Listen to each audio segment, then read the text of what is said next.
రంగస్వరూపు SFI Kakinada జిల్లా కార్యదర్శి.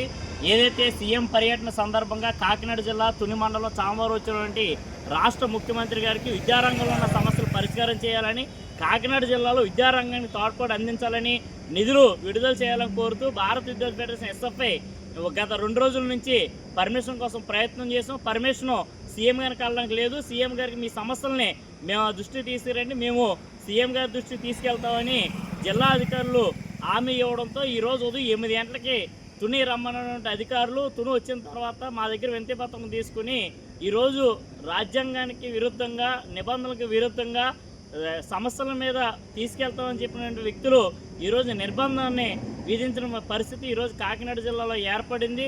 ఈరోజు రాష్ట్ర ప్రభుత్వం మేము అధికారులు వచ్చినప్పటి నుంచి ఇది ప్రజాప్రభుత్వం, ప్రజల కోసం పనిచేస్తున్న ప్రభుత్వం అని ఒక పక్క రాష్ట్ర ముఖ్యమంత్రి వాళ్ళు, మరోపక్క తనయుడు లోకేష్ గారు చెప్తా ఉన్నారు.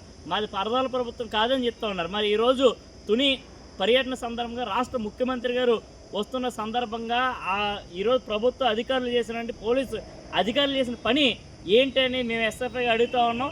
ఉదయం 8 గంటల నుంచి సాయంత్రం 4 గంటల వరకు తుని రూరల్ పోలీస్ స్టేషన్లో అక్రమంగా నిర్బంధించడం జరిగింది. ఎస్ఎఫ్ఐ నాయకులుగా మమ్మల్ని ఈరోజు ఈ జిల్లాలో విద్యారంగంలో ఉన్న సమస్యలు పరిష్కారం చేయమని అడిగితే అక్రమంగా నిర్బంధించడం దుర్మార్గం. సుమారు 12 సమస్యలు ఈ జిల్లాలో సంక్షేమ హాస్టల్కి శాశ్వత భవనం నిర్మించాలని, అదేవిధంగా డిగ్రీ కాలేజీల్లో అధ్యాపక పోస్టులు నియమించాలని, పెరిగిన ధరలకు అనుగుణంగా మెస్సో కాశ్మీర్ ఛాయ్ పెంచాలని, తుని నియోజకవర్గంలో ఉన్నటువంటి కోటనందూరు, తొండంగి, రౌతులపూడి, ఉప్పాడకొత్తపల్లి, పత్తిపాడు మండలాల్లో, అదేవిధంగా పెద్దపూడి మండలంలో జూనియర్ కాలేజీలు ఏర్పాటు చేయాలని సుమారు 12 సమస్యల్ని సీఎం గారి దృష్టి వెళ్ళడానికి బయలుదేరిన మమ్మల్ని పర్మిషన్ ఇస్తాం రమ్మని చెప్పి ఈరోజు అక్రమంగా, అన్యాయంగా నిర్బంధించడం దుర్మార్గం. ఇది రాజ్యాంగ విలువలకి విరుద్ధం. కాబట్టి రాష్ట్ర ప్రభుత్వం తక్షణమే ఇటువంటి నిర్బంధాలని తక్షణమే ఆపాలి. దీనికి తక్షణమే రాష్ట్ర ప్రభుత్వం బాధ్యత వహించాలి.